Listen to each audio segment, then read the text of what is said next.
Hello दोस्तों, आज हम बताने वाले हैं भारतीय इतिहास के पन्नों में अत्यंत सुंदर और साहसी रानी पद्मावती के इतिहास के बारे में। अलाउद्दीन खिलजी की वजह से रानी पद्मावती ने अपने आप को अग्नि में भस्म क्यों किया था, इस पूरी जानकारी के लिए वीडियो के अंत तक जरूर बने रहें और जो न्यू यूजर हैं प्लीज सब्सक्राइब करना ना भूलें। चलो वीडियो शुरू करते हैं। रानी पद्मावती को रानी पद्मिनी के नाम से भी जाना जाता था। रानी पद्मावती के पिता सिंघल प्रांत श्रीलंका के राजा थे। उनका नाम गंधर्व सेन था और उनकी माता का नाम चंपावती था। पद्मावती बाल्यकाल से ही दिखने में अत्यंत सुंदर और आकर्षक थी। उनके माता पिता ने उन्हें बड़े लाड प्यार से बड़ा किया था। कहा जाता है बचपन में पद्मावती के पास एक बोलने वाला तोता था जिसका नाम हीरामणि रखा गया था।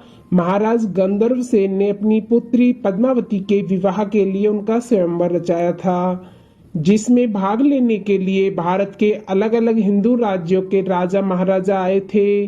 गंधर्व सेन के राज दरबार में लगे राजा महाराजाओं की भीड़ में एक छोटे से राज्य का पराक्रमी राजा मलखान सिंह भी आया था। इस स्वयंवर में विवाहित राजा रावल रतन सिंह भी मौजूद थे। उन्होंने मलकान सिंह को स्वयंवर में परास्त करके रानी पद्मावती पर अपना अधिकार सिद्ध किया और उनसे धूमधाम से विवाह रचा लिया। इस तरह राजा रतन सिंह ने अपनी दूसरी पत्नी रानी पद्मावती को स्वयंवर में जीतकर अपनी राजधानी राजा रावल रतन सिंह चित्तौड़गढ़ को बड़े कुशल तरीके से चला रहे थे। उनके शासन में वहां की प्रजा हर तरह से खुशी संपन्न थी। राजा रावल रतन सिंह राणा कौशल और राजनीति में निपुण थे। उनका भावी दरबार एक से बढ़कर एक महावीर योद्धाओं से भरा हुआ था। चित्तौड़ की सेना शक्ति और युद्ध कला दूर दूर तक मशहूर थी। चित्तौड़ राज्य में राघव चेतन नाम का संगीतकार बहुत प्रसिद्ध था। महाराज रावल रतन सिंह उन्हें बहुत मानते थे, इसीलिए राज्य दरबार में राघव चेतन को विशेष स्थान दिया गया और वहां के महाराज को यह मालूम नहीं थी कि राघव चेतन सिंह संगीत काल के अतिरिक्त जादू टोना भी जानता था। ऐसा कहा जाता था कि राघव चेतन सिंह अपनी इस बांसुरी प्रति नमक का उपयोग शत्रु को प्राप्त करने और अपने कार्य सिद्ध करने में करता था। एक दिन राघव चेतन जब अपना कोई तांत्रिक कार्य कर रहा था तब उसे रंगे हाथों पकड़ लिया गया और राज दरबार में राजा राघव रतन सिंह के समक्ष पेश किया गया था। सभी साक्षी और फरियादी पक्ष की दलील सुनकर महाराज ने चेतन राव को दोषी पाया और तुरंत उसका मुंह काला कर उसे गधे पर बैठाकर देश निकाला दे दिया था।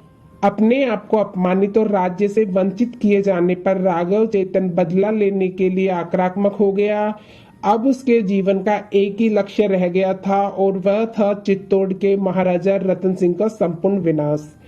अपने इस उद्देश्य के साथ वह दिल्ली राज्य चला गया था। वहां जाने का उसका एक ही मकसद था, दिल्ली के बादशाह अलाउद्दीन खिलजी को उकसाकर चित्तौड़गढ़ पर आक्रमण करवाना। इस प्रकार वह अपना प्रतिशोध पूरा करना चाहता था। 12वीं और 13वीं सदी में दिल्ली की गद्दी पर अलाउद्दीन खिलजी का राज था। उन दिनों दिल्ली के बादशाह से मिलना इतना आसान नहीं था, इसलिए राघव चेतन दिल्ली के पास स्थित एक जंगल में अपना डेरा डालकर रहने लगा था, क्योंकि वह जानता था कि दिल्ली का बादशाह अलाउद्दीन खिलजी शिकार का शौकीन है और वहां पर उसकी भेंट जरूर अलाउद्दीन खिलजी से हो जाएगी। कुछ दिन इंतजार करने के बाद आखिर उसके सब्र का फल मिल जाता है।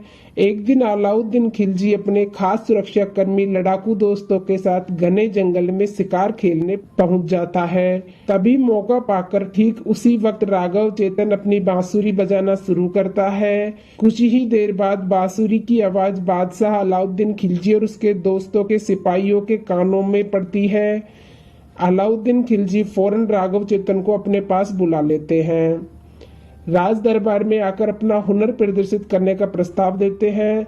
तभी चालाक राघव चेतन अलाउद्दीन खिलजी से कहता है, आप मुझ जैसे साधारण कलाकार को अपने राज्य दरबार की शोभा बनाकर क्या पाएंगे।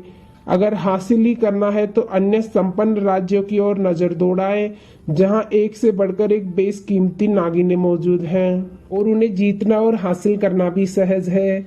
अलाउद्दीन खिलजी तुरंत राघव चेतन की पहेलियां बुझाने की वजह साफ साफ अपनी बात बताने को कहता है। तब राघव चेतन चित्तौड़ राज्य की सेना शक्ति चित्तौड़गढ़ की सुरक्षा और वहां के संपदा से जुड़ा एक एक राज खोल देता है और राजा राघव रतन सिंह की धर्म पत्नी रानी पद्मावती के अद्भुत सौंदर्य का बखान भी कर देता है। यह सब बातें जानकर अलाउद्दीन खिलजी चित्तौड़गढ़ राज्य पर आक्रमण करके वहां की संपदा लूटने की, कब्जा करने की और परम तेजस्वी रूप की अंबर रानी पद्मावती को हासिल करने का मन बना लेता है। राघव चेतन की बात सुनकर अलाउद्दीन खिलजी ने कुछ ही दिनों में चित्तौड़ राज्य पर आक्रमण करने का मन बना लिया और अपनी एक विशाल सेना चित्तौड़ राज्य की ओर रवाना कर दी।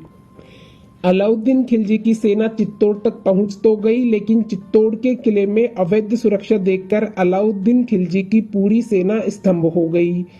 उन्होंने वहीं किले के आसपास अपने पड़ाव डाल दिए और चित्तौड़ राज्य के किले की सुरक्षा भेदने का उपाय ढूंढने लगे।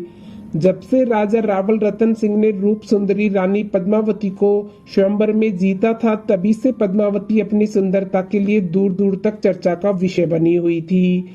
इस बात का फायदा उठाते हुए कपटी अलाउद्दीन खिलजी ने चित्तौड़ किले के अंदर राजा रावल रतन सिंह के पास एक संदेश भेजा, जिसमें लिखा था कि वह रानी पद्मावती की सुंदरता का बखान सुनकर उनके दीदार के लिए दिल्ली से यहाँ तक आए हैं और अब एक बार रूप सुंदरी रानी पद्मावती को देखने का अवसर चाहते हैं। अलाउद्दीन खिलजी ने यहाँ तक कहा कि वह रानी पद्मावती को अपनी बहन समान मानते हैं और वह सिर्फ उसे दूर से एक नजर देखने की तमन्ना रखते हैं। अलाउद्दीन खिलजी की इस अजीब मांग को राजपूत मर्यादा के विरोध बताकर राजा रतन सिंह ने ठुकरा दिया। फिर भी अलाउद्दीन खिलजी ने रानी पद्मावती को बहन समान बताया था, इसीलिए उस समय एक रास्ता निकाला गया। पर्दे के पीछे रानी पद्मावती सीढ़ियों के पास से गुजरेगी और सामने एक विशाल आईना रखा जाएगा, जिसमें रानी पद्मावती का प्रतिबिंब अलाउद्दीन खिलजी देख सकते हैं। इस तरह राजपूत मर्यादा भी भंग ना होगी और अलाउद्दीन खिलजी की बात भी रह जाएगी।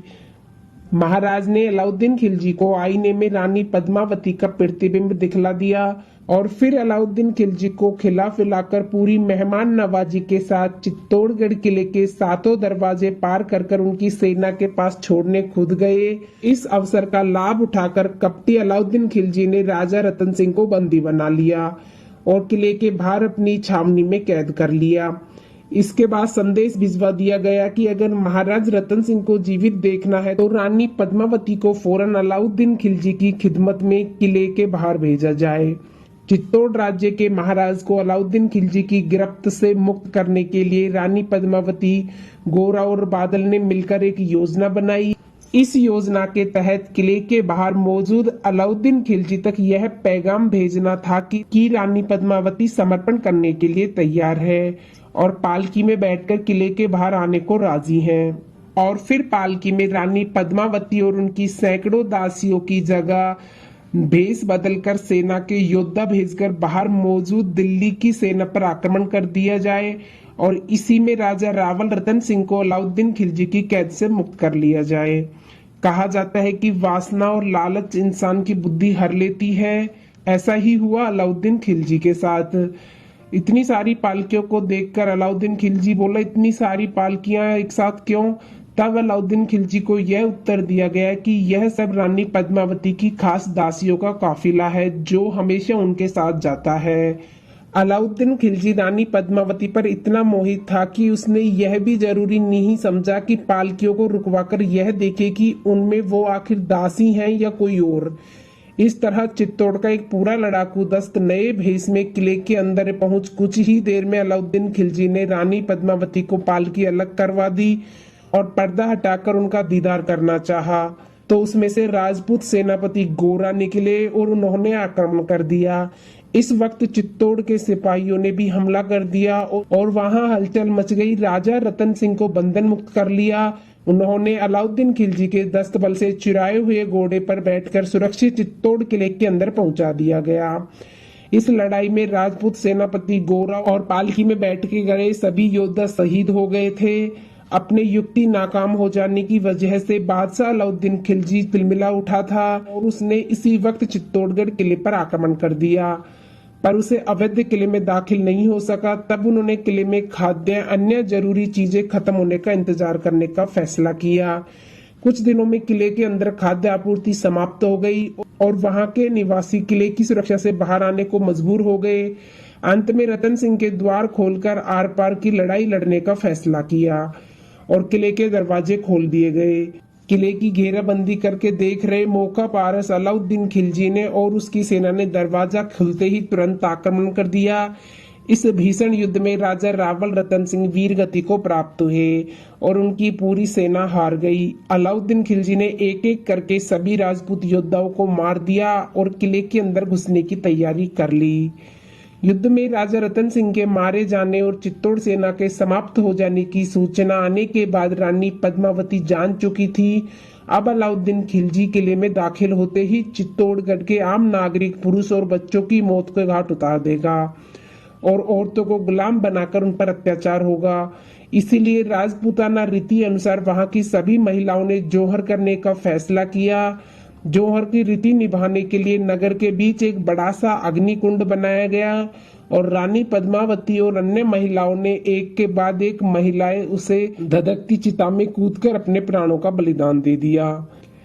इतिहास में राजा रतन सिंह और रानी पद्मावती, सेनापति गोरा और बादल का नाम सुनहरे अक्षरों में लिखा गया और चित्तौड़ की सेना और वहां के आम नागरिकों को सम्मान के साथ याद किया जाता है जिन्होंने अपनी जन्मभूमि की रक्षा के लिए अपने प्राणों का बलिदान दिया।